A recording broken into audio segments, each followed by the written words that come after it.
Climate change, પછી ગુજરાતીમાં આબોહવા પરિવર્તન અને હિન્દીમાં શું કહેવાય?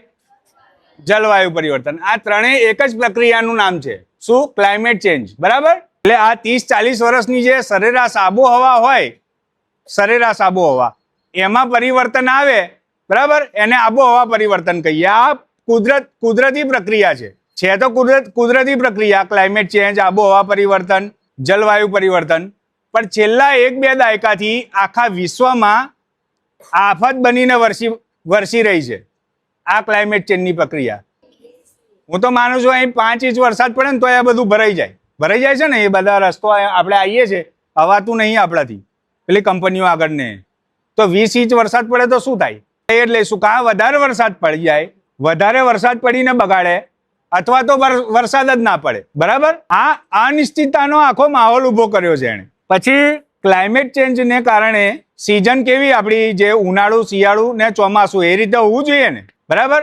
ઉનાળામાં વરસાદ પડી જાય છે ને, અને આ તો 12 માસ પડી જાય છે. એ શેની કેમ થાય છે? ક્લાઇમેટ ચેન્જના કારણે.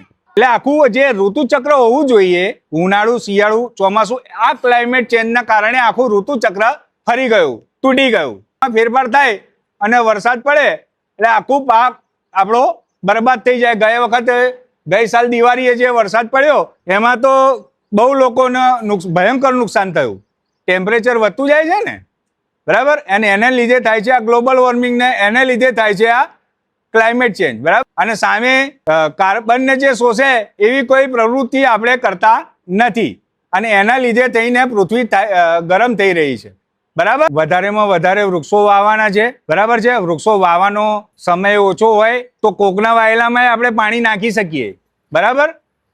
મોટામાં મેન આપણું કામ છે, જે ફોકસ આપણું એ વૃક્ષો તરફ આપણે રાખવાનું છે. વધારેમાં વધારે વૃક્ષો વાવવાના છે.